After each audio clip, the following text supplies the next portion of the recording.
Hey everyone, welcome back to my channel. I'm Kelly Wicker and I'm so glad you're here today. We're diving into some fun card making with a cozy fall twist.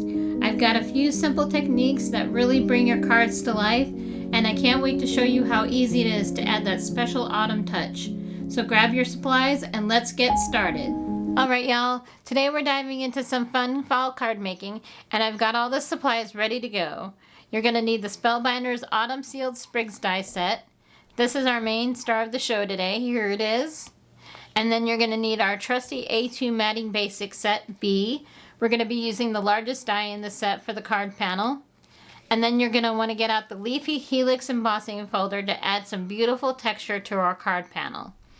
And then I'll be spritzing on some distress Spritz in a variety of colors onto the die cuts. And then to step up our card panel a little bit, I didn't want just plain cardstock, so I'm going to bring in the Glimmer Mist and Shimmery Snow from Gina K Designs to add some sparkle to our card panel. Since I'm already playing with my spritz and sprays and whatnot, might as well keep that theme going. And then I've got my color cardstock and all those autumn tones already cut down to size to help with ease for die cutting, and then to help shorten up my videos a little bit. And then I have them stored in my craft stack trays. These trays really help me stay organized. I really like them a lot. And then to take things up even further, we're going to be breaking out our Spellbinders wax seal kit. I'll be using a white paint pen to customize our wax seals. And you know I love adding those little extra details to my cards. Along the way, you'll see me using some essentials like liquid glue, foam squares, and foam tape, which I'll point out as we go. Don't worry, I'll have everything linked below, including my affiliate links to Spellbinders and Amazon. Shopping through those links really helps support my channel, and I appreciate it so very much. So without further ado, let's dive into some fall card making fun, y'all. Now that I've got my mini Empress set up and ready to go, I thought I'd take a moment to show you why I'm loving this little electronic die cutting machine so much. It's been such a game changer for me, especially with carpal tunnel in my left hand. A few years ago, I had surgery on my right hand for carpal tunnel, which really helped, but I still deal with some issues like trigger fingers. So having an electronic machine that does the hard work for me is honestly a lifesaver. The mini Empress takes all the effort out of die cutting. No cranking, no pressure on my hands, just smooth, effortless cutting. Plus, it's compact and easy to set up, which makes it perfect for quick projects like today's. I've been using it a lot lately, and I love how precise and clean the cuts come out. So if any of you are dealing with similar hand issues, or if you just want to make die cutting easier, this machine is worth checking out. And I hope to have the bigger one. I want the original mini Empress, so I have it on my wish list. So maybe for Christmas, I'm keeping my fingers crossed. Because I really don't use my Gemini anymore since owning this little machine. I go back and forth between the mini Empress and my Platinum 6 from Spellbinders. Those are my go-to for die cutting right now. So just thought I'd point those things out real quick. Alright, let's finish up this round of die cutting before we move on to creating our card panel. I've got a fun question for y'all. What's your favorite electronic die cutting machine these days? I'd love to know what you're using and what makes it your favorite. Is it the convenience, the power, or maybe the durability of the cutting plates? I'm always curious to see what others are working with and why. So go ahead and drop a comment below. I can't wait to hear all about your favorite machines and how they're helping you with your crafting projects. Okay, let's quickly talk about the cardstock weight I'm using. Most of it's between 65 and 80 pound, which is great for clean cuts and layering without adding too much bulk to our card. And now we're just finishing up the die cutting here. I have one more set to do. Oh, that's not the right yellow. Let me go ahead and move these over to the craft stack trays so I don't lose any little pieces. That's why I love these little craft stack trays so much. So now going back to fixing the correct yellow. I wanted the lighter yellow there. So just finishing up the last two pieces here, running it through. There we go. Okay, now that we have all the little pieces cut out, I'm going to be grabbing my Hammermill cardstock for the card panel. It's my favorite for techniques like embossing and ink blending and foiling. It holds up beautifully, so that's what I keep around for most of all my projects is Hammermill these days. Okay, now we're setting up to cut out the card panel, so I got out my trusty A2 Matting Basics Set B, and we're going to be using the largest die in that set to create today's card panel. And then we're going to go ahead and add the texture, so I just spritz the cardstock so we don't get any cracks. And then we're going to run it through the die cut machine here, and look at that. Lots of beautiful texture. Have you seen this awesome tool from Spellbinders? It's called the 1-2 punch, and it's quickly becoming one of my go-to tools. Not only does it make rounding corners super easy and smooth, but you can also use it to create perfect notches. It's such a versatile tool, especially if you're looking to add that extra detail to your cards, or even to create custom envelopes. I love how it gives a clean, professional look, and it's so simple to use. If you haven't tried it yet, I highly recommend adding it to your craft stash. You'll love it. Now that we're setting up our trusty splat box, it's time to add some shimmer to our card panel. Today I'm using Gina K's Glimmer Mist in Shimmery Snow, which gives such a beautiful subtle sparkle. I didn't want to just use plain white cardstock for this project, especially since we're already working with sprays. So let's give it a good spritz and watch that magic happen. So now we're going to bring out our heat gun here to help speed up the drying process, making sure that shimmer sets perfectly onto the card panel. So just going back and forth. And that looks good. I think it's all dry now. And wait till you see this nice shimmery background. I think the camera's picking it up. Check it out. I love that Glimmer Mist from Gina K. It's really neat. Now comes my favorite part, the Distress Spritz. This little step is what takes our die cuts from flat to fabulous. It's like giving them a little personality, like they've just danced through fall breeze. So grab your Distress Spritz and let's get ready to bring these leaves to life. A quick spritz here and there, nothing too heavy, and watch what happens. The water reacts with the ink, creating these soft textured spots that mimic the natural weathered look of real fall leaves. Well, sort of. Anyways, suddenly they're not just cutouts anymore. They have depth. They have movement. This is what gives them that special touch so they don't look flat or too perfect. We're going for perfectly imperfect here, just like nature intended. This is just so fun being able to spray our die cuts like this. It really adds the extra bit of magic. It's amazing how something as simple as a little spritz can completely transform them. And look at that shimmer. It's subtle, but you can definitely see it, right? It gives the die cuts that extra sparkle, almost like they've caught the light on a crisp autumn morning. It's those little touches that make all the difference, turning something simple into something special. And remember to wipe off the nozzles too, because if you don't wipe off the nozzles like I'm doing here, they can clog. So remember to do that step when spraying with your spritzes and any type of spray. Wipe off the nozzle. Now I'm getting out my Barely Arts glue and starting to piece the die cuts together. I love using this glue because the fine tip lets me get into all the little details, making sure everything stays perfectly in place without any mess. As I work, I'm actually mimicking the design from the packaging. It's a great starting point for arranging the pieces in a balanced and visually appealing way. I'm carefully layering each die cut, adding just the right amount of glue to hold them together, and adjusting things slightly as I go. This step really helps everything come together before we move on to the final card assembly. Once I've finished piecing these elements, they'll be ready to arrange on the card panel, giving the whole design that layered dimensional look we're going for.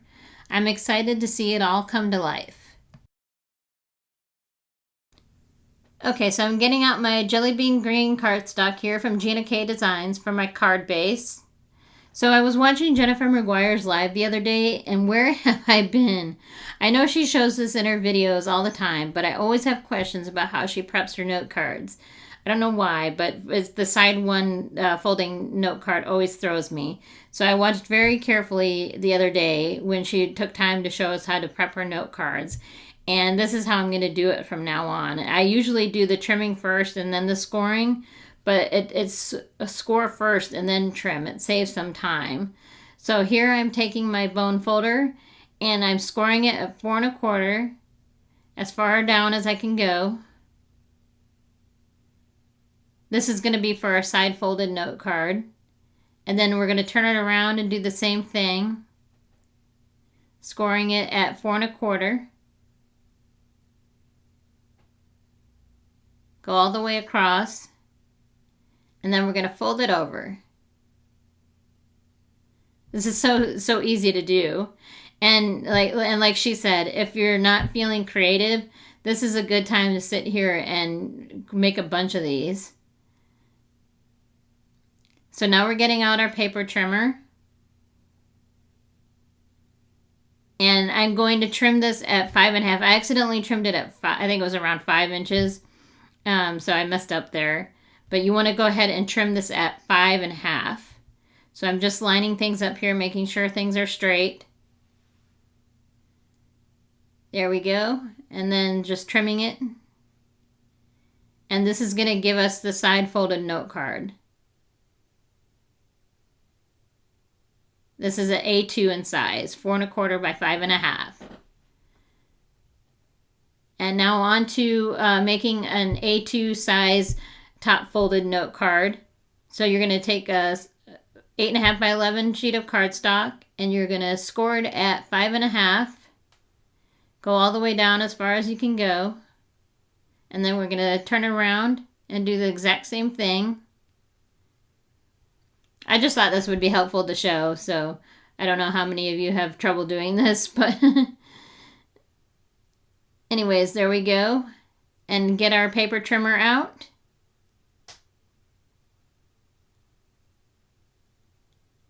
And then you're going to want to trim this down at 4 1/4. So this is going to give us 2 top folding note cards, A2 in size. There we go. Just wanted to take some time to show you how to do that. Okay, so now I'm just going in with my bone folder and reinforcing that fold there to make sure everything's nice and sturdy and ready to go, which my note cards are. So now it's time to add some dimension to our card panel, and for that I'm grabbing my Altenew foam tape. I love adding that little bit of lift. It makes such a difference, especially for fall cards where we want those cozy layered vibes.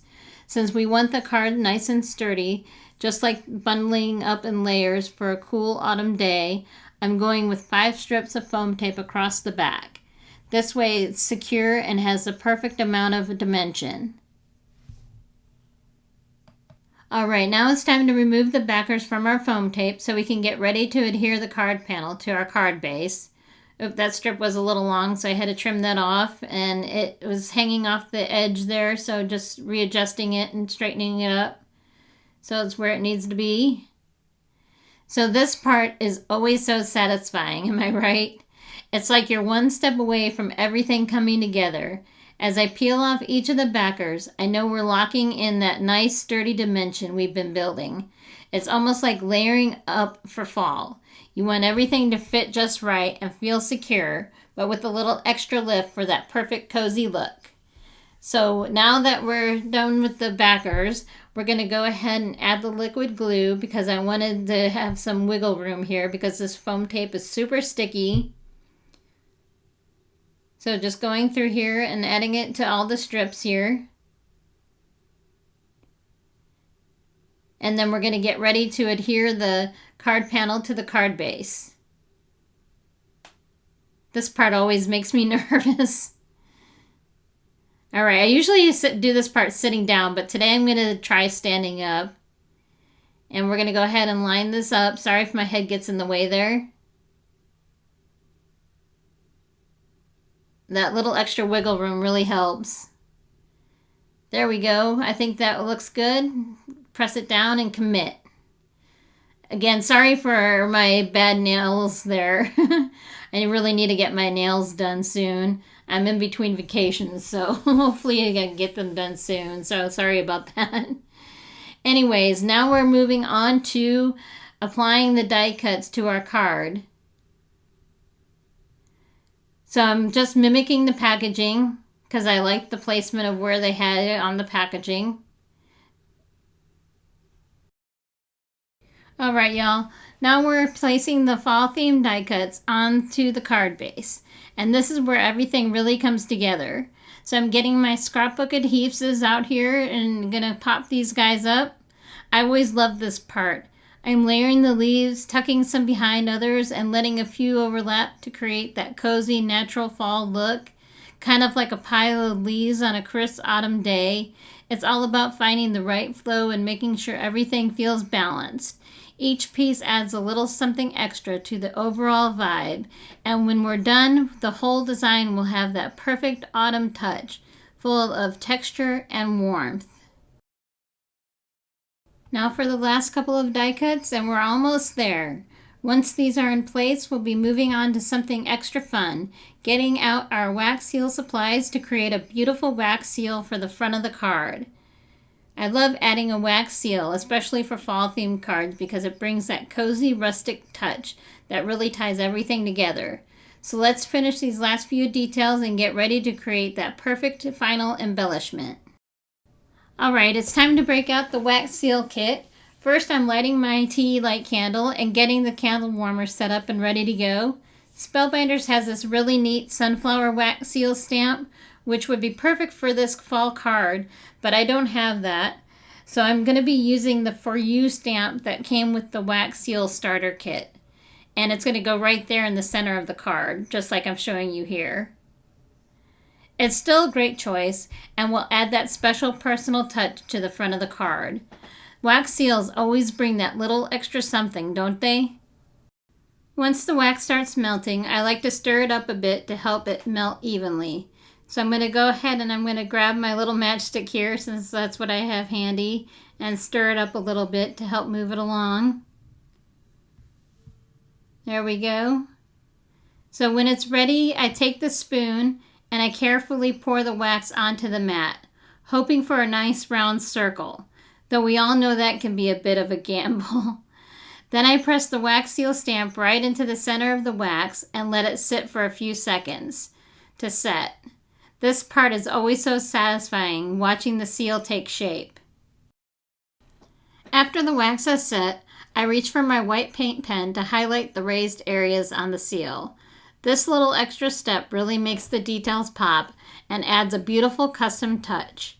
I love the white contrast with the wax and gives the seal a more polished, finished look. It's such a simple way to take the wax seal to the next level. Just finishing up going over the raised areas with my white paint pen, and once that's done, the wax seal is ready to go. It's amazing how a little bit of highlighting really makes those details stand out. Now the seal has that perfect custom touch and it's ready to be added to the front of our fall card. Now we're going to attach the wax seal to the front of the card using our Barely Arts glue.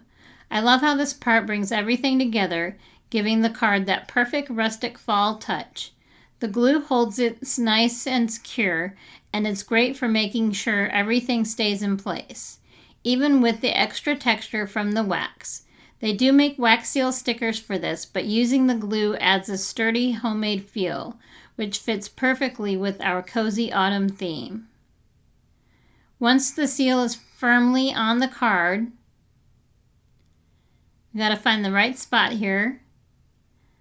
It will really give that final touch of warmth and charm, like sealing up a cozy fall letter. And now we're ready for the big peel and reveal, my favorite part. I can't wait to see how this wax seal turned out, adding the special fall detail to our card design. And now it's time to show off the final card, the big peel and reveal. I always get so excited for this part. You can really see all the fall colors, layers, and textures come together beautifully. The leaves, the dimension, and that wax seal give it such a cozy autumn feel. It's like we captured the essence of fall right here on this card. I'm loving how it turned out with that perfect mixture of texture and color, making it feel extra special. This one is definitely ready to celebrate the season. Thanks so much for spending time with me today. I hope you had fun making this cozy fall card. A big welcome to all my new subscribers. I'm so glad you are here. And of course, a huge thank you to my existing subscribers for your continued support. If you enjoyed this video, don't forget to give it a thumbs up. If you haven't already, make sure to subscribe for more fun projects. I'd love to see what you create, so tag me at #KellyWickerCards if you give this card a try. Until next time, happy crafting and enjoy the fall season.